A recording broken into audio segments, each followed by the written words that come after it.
बचपन कैसा था? कुछ टाइम तक बहुत अच्छा रहा, पापा के साथ थे, पापा ने भी बहुत प्यार किया। बट फिर एक टाइम ऐसा आया कि चीज़ें बहुत ख़राब होती शुरू हो गई। पापा का बिजनेस जाने लगा। स्टार्ट से बोलूँ तो मेरी जो मम्मी पापा की मैरिज हुई है अरेंज मैरिज थी, लेकिन उसके बावजूद भी मेरे जो पापा के साइड वाले थे वो मेरी मॉम को पसंद नहीं करते थे। It was a second marriage. जब रिश्ता आया मम्मी के लिए तो उस वक्त में ये कहा गया कि मेरे फादर का डिवोर्स हो चुका है और अभी इनको दूसरी मैरिज करनी है, लेकिन डिवोर्स नहीं हुआ था। तो उस वक्त में जब बिजनेस गया, उस वक्त में मेरे फादर की वाइफ पहली वाली वो वापस मेरे फादर की लाइफ में आई। लेकिन मम्मी एक औरत सोचती है कि यार मैं सब कुछ करूँगी ताकि ये रिश्ता ना टूटे। क्या बात है। तो मेरी मॉम ने वो सब कुछ क्या किया, 4 बच्चे हुए कि किसी तरह से ये खुश रहे, रिश्ता ना टूटे, जैसा आप बोलोगे मैं वैसा करूँगी। बहुत अलग थी मेरी मॉम। फिर भी टूट गया? फिर भी टूट गया, सब कुछ करने के बाद भी टूट गया। पापा वापस अपनी पहली वाइफ के पास चले गए। भाई बहनों ने ये कह दिया कि हम तेरी मदद करेंगे बिजनेस में, हम तुझे संभालेंगे, तू ये समझ ले ये बच्चे तेरे मर गए। पैसों की तंगी की वजह से मेरे फादर छोड़ के डिसीजन ले लिया छोड़ने के लिए, क्योंकि उनको फर्क क्या पड़ा, वो तो अपनी पहली फैमिली के पास चले गए ना, उनकी तो भी वाइफ है, कुछ महसूस उनके बच्चे, तो उनको कोई डिफरेंस पता ही नहीं चला है। महसूस सब यहाँ पर हुआ ना, जब सब अलग हो गए। सब महसूस हुआ। कितने साल की थी? 10-11 साल की। बहुत छोटी उम्र में सब कुछ हो गया। बहुत छोटी उम्र में। और उस क्या वक्त समझ आया उस समय? समझ बस इतना रही थी कि पैसा कुछ मैटर करता है। बस इतना समझ में आ रहा था, कुछ गड़बड़ हो रही है, पैसे की वजह से हो रही, तो मम्मी को कैसे संभालूं ये समझ में नहीं आ रहा था। फिर एक छोटा भाई 1.5 साल का बच्चा जो बोलना ही नहीं जानता है।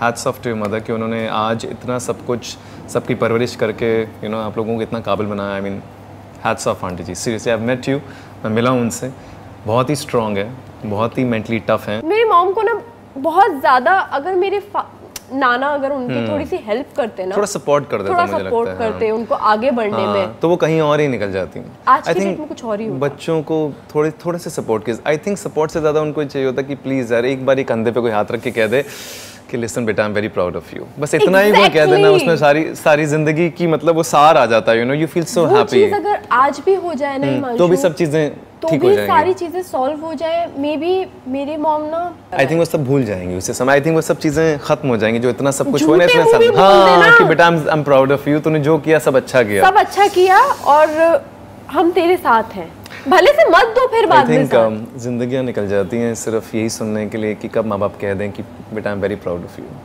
और फिर भी नहीं होता कुछ। जिंदगी, इंसान खत्म हो जाएगा ना तब भी उसको ये चीजें नहीं मिलती हैं। ये मैं अपनी मॉम को देख रही हूँ। I want you to shut your eyes for 15 seconds. I'll ask you something. Okay. और जो भी जहन में पहला थॉट आया या पहला फ्लैश आया ना, वो बोल। जिंदगी का कोई ऐसा वक्त या कोई ऐसा लम्हा जहाँ पे लगा हो कि अब सब खत्म हो गया? बीच में एक वक्त ऐसा आया था जब मेरे फादर वापस आए थे कुछ टाइम के लिए। हमारे नाना को ना, हाइडल में थे नाना, तो गवर्नमेंट का ही घर मिला हुआ था, छोटा सा घर। तो बाहर ना छोटा सा चबूतरा था, वहीं पर ही गैस रखा हुआ था, एक रूम अंदर था बस। उस घर के अंदर थोड़े टाइम के लिए पापा रहे, मम्मी ने काम किया। वो जो एक मोमेंट तुम बोल रहे हो ना कि जहाँ ये लगा कि सब खत्म हो गया, मैं रोटी बना रही थी नीचे बैठ के, अंदर लड़ाई चल रही थी, मेरे फादर कपड़े वगैरह पैक कर रहे थे, बहुत गाली गलौज हो रही थी, मारपीट हो रही थी, मैं रोटी बना रही हूँ। पीछे मेरे जाने का दरवाज़ा, एग्ज़िट, मुझे आज भी ध्यान है, मैं रो रही थी, मेरे फादर निकल के गए, मैंने उनको देखा भी नहीं, एंड ही जस्ट लेफ्ट। मैं फिर भी रोटी बना रही हूँ, मुझे पता है कि अब ये वापस नहीं आएंगे, आई न्यू इट, क्योंकि वो बहुत हाई टाइम था। जो सन्नाटा अभी है ना, तब भी था, कुछ सुनाई नहीं दे रहा था। इतनी भी हिम्मत नहीं थी कि ऊपर देख लूं,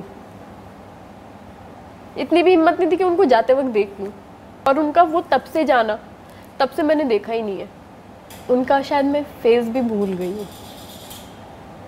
थोड़ी थोड़ी वो धुंधली धुंधली यादें हैं जब उनके साथ स्कूल से घर जाते थे, स्कूटर पे बैठ के वो प्यार से गाना गाते थे,